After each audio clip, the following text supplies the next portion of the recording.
Bismillahirrahmanirrahim. Assalamualaikum warahmatullahi wabarakatuh. Alhamdulillahirrabbilalamin. Wabihi nasta'inu ala umuri dunia waddin. Wassalatu wassalamu ala asyrafil anbiya'i wal mursalin wa ala alihi wa sahbihi ajmain. Amma ba'd. Bapak Dr. Andes Asep Herdi MAG selaku dosen pengampu mata kuliah materi hadis di MA atau SMU yang saya hormati, serta teman-teman semuanya kelas PA3F yang saya banggakan. Alhamdulillahirrabbilalamin, kami dari kelompok 12 masih diberikan kesempatan untuk melakukan presentasi materi hadis. Adapun anggota kelompok kami yaitu Zila Qur'ania dan saya sendiri Sofa Siti Sofia akan membahas mengenai hadis tentang riswah dan hadiah. Baiklah, untuk mengefektifkan waktu, marilah kita mulai presentasi ini dengan bacaan basmalah bersama-sama. Bismillahirrahmanirrahim. Baiklah, poin yang akan kami bahas: yang pertama matan dan syahid, yang kedua terjemah mufradat dan maksud lafaz, yang ketiga esensi hadis, ta'rif istilah dan dilalah, yang keempat unsur hadis, ta'rif arkan, yang kelima jenis hadis, sahih hasan atau dhaif, yang keenam kualitas hadis, maqbul dan mardud, yang ketujuh tasih dan i'tibar, yang kedelapan ta'amul hadis, yang kesembilan asbabul wurud dan munasabah, yang kesepuluh istinbat ahkam dan hikmah, dan yang terakhir kesebelas problematika tafhim dan tatbik. Pendahuluan. Islam telah melarang seorang muslim menyuap penguasa dan pembantu-pembantunya. Begitu juga penguasa dan pembantunya dilarang menerima suap tersebut. Tanpa mengecilkan arti atau signifikasi dari semangat berdemokrasi masyarakat melalui pilkada, berbagai dampak negatif pun muncul seperti ambisi yang berlebihan terhadap jabatan sehingga cenderung menghalalkan segala cara melalui riswah atau suap dan kampanye negatif atau negatif campaign. Riswah atau suap itu merupakan penyakit kronis sosial bagaikan penyakit kanker dalam dunia medis, penyakit umat yang rumit disembuhkan.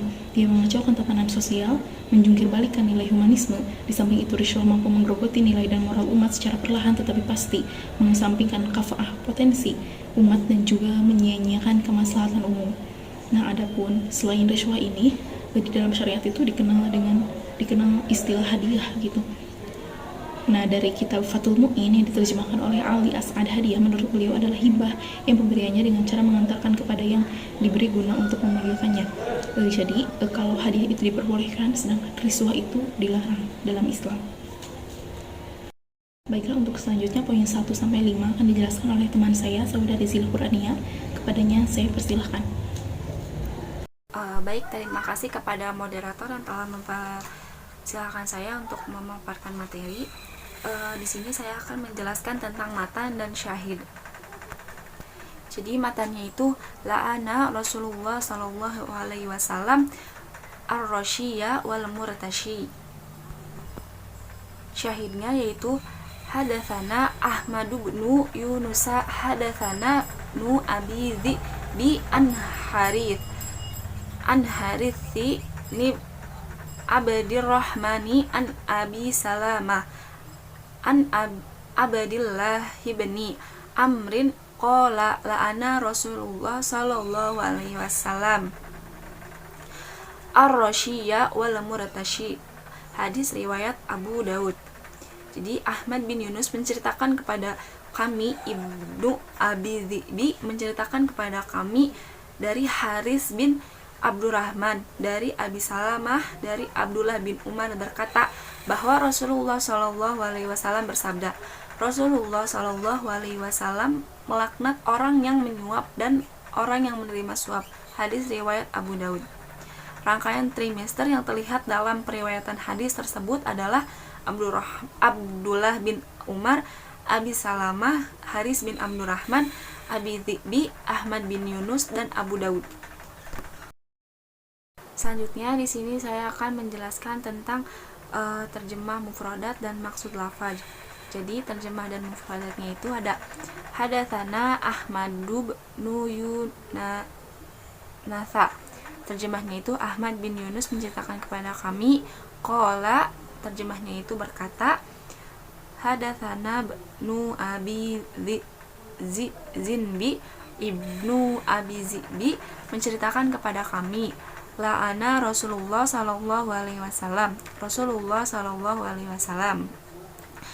An Harits bin Abdirrahman, dari Hadis bin Abdurrahman. Ar-Rasyi, orang yang menyuap. An Abi Salamah, dari Abi Salamah. Wal Murtashi, dan yang menerima suap. an Abdillahi Amrin, dari Abdullah bin Umar. Jadi dari Ahmad bin Yunus menceritakan kepada kami, Ibnu Abi Zi'bi menceritakan kepada kami dari Haris bin Abdurrahman dan dari Abi Salamah dari Abdullah bin Umar berkata bahwa Rasulullah Shallallahu Alaihi Wasallam bersabda, Rasulullah Shallallahu Alaihi Wasallam berkata, akan melaknat orang yang menyuap dan yang menerima suap. Hadis riwayat Abu Daud.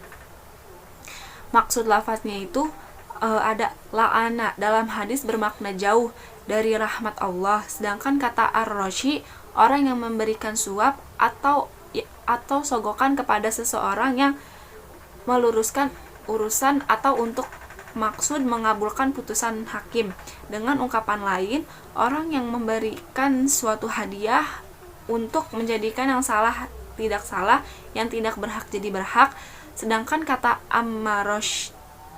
ammarotashi dalam hadis berarti orang yang mengambil sogokan. Secara tegas dalam hadis ada larangan memberikan sogok atau menerima sogok. Di dalam Al-Quran surah Al-Baqarah ayat 188, Allah dengan tegas melarang seseorang memakan sesuatu yang bukan haknya dengan cara yang batil, tidak benar, dan melarang orang membawa perkara kepada hakim dengan tujuan untuk mendapatkan harta orang lain dengan jalan berbuat dosa. Rishwah salah satu cara memberikan yang tidak dilandasi oleh keikhlasan untuk mencari kerelaan Allah, melainkan untuk tujuan yang bertentangan dengan tuntunan atau tuntutan syariat Allah. Oleh sebab itulah di dalam hadis ini dinyatakan bahwa selanjutnya ada esensi hadis, ada takrif istilah dan dilalah. Takrif istilah, berdasarkan takrif istilah, hadis mengenai hadis rishwah oleh Abu Daud ini termasuk ke dalam perkataan ar-rasyiyah Nabi Muhammad SAW, hadis qauli yakni hadis yang matanya berupa perkataan yang pernah diucapkan. Hadis tersebut juga merupakan hadis qudsi yakni hadis yang didasarkan kepada Rasulullah SAW dan disandarkan kepada Allah Subhanahu wa Ta'ala. Jadi hadis qudsi itu redaksinya dari Nabi dan maknanya berasal dari Allah Subhanahu wa Ta'ala. Adapun takrif dilalah, Abdillahi bin Amrin qala la'ana Rasulullah sallallahu alaihi wasallam. Abdullah bin Umar berkata, Rasulullah, semoga Tuhan memberkati dia dan memberinya kedamaian, terkutuk. Ar-rasyiyah wal murtashi, penyuap dan yang menerima suap. Hadis ini menunjukkan suap menyuap oleh seseorang dan untuk memperkuat permasalahan ini hukum atau pelaksanaan hak-hak dan kewajiban orang yang memberi dan diberi. Dalam hal pemberian hadiah adalah pekerjaan mubah yang dibolehkan, akan tetapi jika pekerjaan yang bersifat mubah ini menyebabkan ke arah penyuapan atau menyebabkan tidak adilnya seseorang dalam menetapkan hak-hak dan kewajiban atau tidak adil dalam menetapkan hukum, maka hukum pemberian ini bisa menjadi haram. Selanjutnya juga ada unsur hadis atau ta'rif arkan. Jadi unsur hadis ini ada rawi sanadnya, yaitu yang pertama ada Abdullah bin Umar. Beliau lahir atau wafatnya itu 74 Hijriah di negeri beliau lahir di negeri Mekah. Kunyahnya itu Abu Hurairah. Komentar ulamanya itu terhadap Abdullah bin Umar adalah al-saha kulluhum udul. Beliau dari kalangan sahabat. Yang kedua ada Abu Salamah bin Abdurrahman. Beliau wafat 94 Hijriah. Beliau juga dilahirkan di negeri Madinah. Kunyahnya itu ada Abu Gassa. Komentar ulama terhadap beliau itu Abu Zurrah mengatakan sikoh, Hibban juga mengatakan sikoh. Beliau dari kalangan tabi'ut atau tabi'in. Yang ketiga ada Haris bin Abdurrahman. Beliau wafat 129 Hijriah. Beliau dilahirkan di negeri Madinah. Kunyahnya yaitu ada Abu Al-Haris. Komentar para ulama terhadap beliau adalah Al-Nasai berkata, laisa bihi ba'sun, dan Ibnu Hibban mengatakan sikoh. Beliau dari tabi'in golongan. Yang keempat ada Abi Dhi'bi Abu Haris Al-Madani. Beliau wafat pada 158 Hijriah. Beliau dilahirkan di kota Madinah, di negeri Madinah, di kota Madinah. Kunyahnya yaitu Abu Abdillah. Adapun komentar para ulama terhadap beliau ada An-Nasai sikoh, Abdu Bakrin Al-Marudi sikoh, Yahya bin Ma'in sikoh, Ahmad bin Hanbal rojulul sahih. Beliau dari kalangan tabi'in dan kalangan biasa. Yang kelima ada Ahmad bin Yunus. Beliau wafat pada 227 Hijriah. Beliau lahir di kota Madinah dan kunyahnya yaitu ada Abu Abdullah. Komentar ulama terhadap beliau adalah An-Nasai sikoh, Abu Hatim sikoh, Al-Ijli sikoh, Ibnu Hibban sikoh. Beliau dari kalangan tabi'ul atba. Yang keenam ada Abu Daud Al-Raji la bathabih Al-Tirmidzi la bathabih. Beliau dari kalangan tabi'in atau kalangan tua. Nah, matannya yaitu la'ana Rasulullah sallallahu alaihi wasallam ar-rasyiyya wal murtashi. Selanjutnya ada jenis hadis sahih, hasan atau dhaif. Jenis hadis sahih, hasan atau dhaif, hadis riswah yang diriwayatkan oleh Abu Daud, Ibnu Majah, Al-Tirmidzi dan Ahmad bin Hanbal yang menjadi fokus pembahasan dalam penelitian ini berkualitas sahih. Dengan demikian, hadis tersebut dapat diterima dan dijadikan dalil atau hujah. Pemberian yang dibolehkan dalam Islam adalah berbentuk hibah. Dilihat dari perspektif istashih, karena hadis ini merupakan hadis sahih, maka dengan itu dapat dikategorikan bahwa hadis ini yaitu makbul, yang artinya diterima atau dapat dijadikan hujah, yakni dapat dijadikan pedoman amal, digunakan sebagai alat istinbat dan bayan Al-Quran, serta dapat diistinbatkan oleh kaidah usul fikih. Dilihat dari perspektif iktibar, riswah merupakan pemberian hadiah kepada pegawai pemerintahan dengan harapan segala keinginan penyebab diloloskan kasusnya atas musuhnya di pengadilan. Sesuatu yang dapat didapatkan oleh masyarakat dari seseorang yang mengharapkan manfaat dari masyarakat tersebut kadang dianggap sebagai sesuatu pemberian yang biasa saja karena mereka tidak membedakan mana kategori suap dan mana pemberian. Karena kita sebagai masyarakat awam banyak yang tidak mengerti adanya kasus seperti ini. Kita beranggapan ini hanyalah pemberian atau hadiah yang sifatnya sebagai ungkapan rasa terima kasih atas kesedihan memberikan dukungan kepada calon kepalanya. Padahal antara hadiah dan suap cukup jauh berbeda. Hadis riswah yang menjadi fokus pembahasan dalam penelitian ini berkualitas sahih. Dengan demikian hadis tersebut dapat diterima dan dijadikan dalil pemberian yang dibolehkan dalam Islam adalah bentuk hibah. Pada dasarnya hukum transaksi muamalah lainnya bahwa hibah adalah perkara mubah jika selama dan bentuknya itu melanggar apa yang disebutkan Allah Subhanahu wa taala dan Rasulnya tentang pelanggaran yang menyerupai riswah. Cukup sekian dari saya kembalikan lagi kepada moderator. Oke, saya akan melanjutkan materi dari teman saya. Selanjutnya, poin ke-6 yaitu kualitas hadis, makbul dan mardud. Pembagian hadis itu dilihat dari sisi kuat dan lemahnya sebuah hadis terbagi menjadi dua, yaitu makbul yang artinya sebuah hadis yang punya indikasi kuat kejujuran orang yang membawa kabar tersebut, dan mardud atau tolak, yaitu sebuah hadis yang tidak jelas kejujuran orang yang membawa kabar tersebut. Telah dijelaskan sebelumnya oleh teman saya. Hadis dari jalur Abu Dawud dari segi kualitas berstatus sahih. Menurut Imam Abu At-Tayyib Muhammad Syamsul Hakal Azim Abadi dalam kitab Al-Ma'bud Syarah Sunan Abu Dawud dalam riwayat Sunan Abi Dawud, statusnya adalah sahih dan dapat dijadikan dalil atau hujah, yaitu alias makbul. Selanjutnya tasih dan i'tibar. Tasih berarti menganalisis kesohihan hadis dengan mengkaji rawi, sanad dan matan berdasarkan kaidah. Menurut mustalah, kualitas hadis ada yang makbul, ada yang mardud. Makbul artinya diterima atau dapat dijadikan hujah, yakni dapat dijadikan pedoman amal, digunakan sebagai alat istinbat dan wayan Al-Quran serta dapat diistinbat oleh kaidah usul fikih. Sedangkan mardud yakni kebalikan dari makbul atau tidak dapat dijadikan hujah. Dalam hadis mengenai hadiah dan riswah ini, pada pembahasan sebelumnya telah disebutkan bahwa hadis ini berkualitas sahih makbul, atau dengan kata lain para rawinya thiqat, matannya tidak bertentangan dengan Al-Quran dan sanadnya muttasil atau bersambung.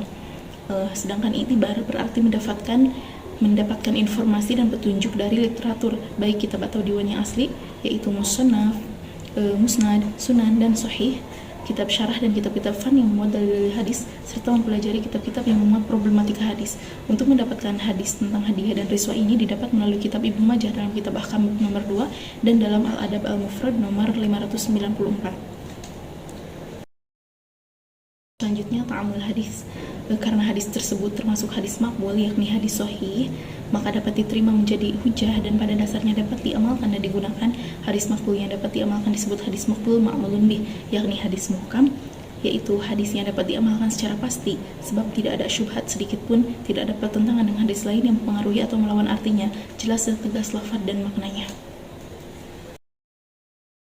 Selanjutnya asbabul wurud dan munasabah. Nah, untuk asbabul wurud, setelah kami cari, kami tidak menemukan asbabul wurud dari hadis tentang riswah dan hadiah ini. Dan emang tidak semua hadis mempunyai asbabul wurud, sama halnya dengan tidak semua ayat Al-Quran mempunyai asbabun nuzul seperti itu. Nah, untuk munasabahnya, sebelumnya akan saya artikan dulu apa itu munasabah. Munasabah adalah ilmu yang menerangkan hubungan antara hadis dengan ayat, ayat dengan ayat, atau surat dengan surat yang lain. Apakah hubungan itu berupa ikatan antara am dan khosnya, atau antara abstrak dan konkret, antara sebab akibat, atau antara ilat dan mu'lulnya, atau antara rasional dengan irasionalnya, atau bahkan antara dua hal yang kontradiksi sekalipun. Hadis tentang riswah riwayat Abu Dawud ini bermunasabah dengan Quran surat Al-Baqarah ayat 188 dan hadis riwayat Tabrani di bawah ini. A'udzubillahi minasyaitonirrajim. Bismillahirrahmanirrahim. ولا تأكلوا أموالكم بينكم بالباطل وتدلوا بها إلى الحكام لتأكلوا فريقا من أموال الناس بالإثم وأنتم تعلمون. Artinya, dan janganlah kamu makan harta di antara kamu dengan jalan yang batil, dan janganlah kamu menyuap dengan harta itu kepada para hakim dengan maksud agar kamu dapat memakan sebagian harta orang lain itu dengan jalan dosa, padahal kamu mengetahui. Selanjutnya hadis riwayat Tabrani. Wa akhrajat Tabrani bi sanadi jayyidin an Ibnu Umar an Nabi sallallahu alaihi wasallam ar-rashi wal murtashi finnar. Imam At-Tabrani meriwayatkan dari Ibnu Umar bahwa Rasulullah sallallahu alaihi wasallam bersabda, penyuap dan penerima suap akan berada di dalam neraka. Selanjutnya istinbat, ahkam dan hikmah. Istinbat adalah usaha mengeluarkan makna-makna atau al-ma'ani dari berbagai sumber rujukan atau al-nusus dengan mengerahkan seluruh daya pikiran dan kekuatan akal logika. Ada juga yang mendefinisikan istinbat dengan sebuah usaha menghasilkan hukum-hukum atau al-ahkam dari berbagai sumber hukum atau al-dalil. Dalam hadis dijelaskan bahwa Rasulullah SAW melaknat orang yang menyuap dan orang yang menerima suap. Mereka akan masuk ke dalam neraka. Bahkan di dalam hadis lain disebutkan perantaranya atau saksinya pun sama-sama akan dilaknat dan masuk ke dalam neraka. Selanjutnya problematika tafhim dan tatbik. Pemberian yang dibolehkan dalam Islam adalah berbentuk hibah atau hadiah. Pada dasarnya sebagaimana hukum transaksi muamalah lainnya bahwa hibah adalah perkara mubah jika selama dalam bentuknya tidak melanggar apa yang disebutkan Allah Subhanahu wa taala dan Rasulnya tentang kategori-kategori pelanggaran yang menyerupai riswah. Para ulama berbeda pendapat dalam memahami hadis riswah. Menurut Ibnu Al-Qayyim, apabila pemberian dimaksudkan untuk menuntut hak atau menghindarkan diri dari kezaliman, menurut beliau hal tersebut tidak apa-apa. Sedangkan menurut Ibnu Qudamah, Ibnu Taimiyah, Imam Al-San'ani, Shin Abu Bakar suap menyuap dalam masalah hukum dan pekerjaan apa saja maka hukumnya haram, tidak dapat dilakukan lagi. Selanjutnya, kesimpulan.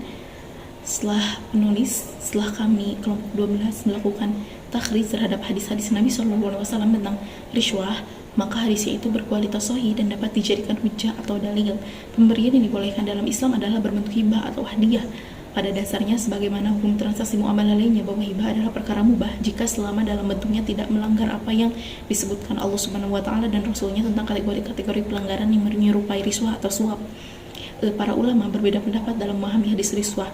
Menurut Ibnu Al-Qayyim, apabila pemberian dimaksudkan untuk menuntut hak atau menghindarkan diri dari kezaliman, menurut beliau hal tersebut tidak apa-apa. Sedangkan menurut Ibnu Qudamah, Ibnu Taimiyah, Imam Al-San'ani, Shin Abu Bakar, suap menyuap atau riswah dalam masalah hukum dan pekerjaan apa saja hukumnya haram, tidak dapat diragukan lagi. Baiklah, presentasi dari kami kelompok 12 telah selesai. Terima kasih kepada Bapak dan teman-teman semuanya yang telah menyimak presentasi kami. Akhirul kalam, billahi taufiq wal hidayah. Wassalamualaikum warahmatullahi wabarakatuh.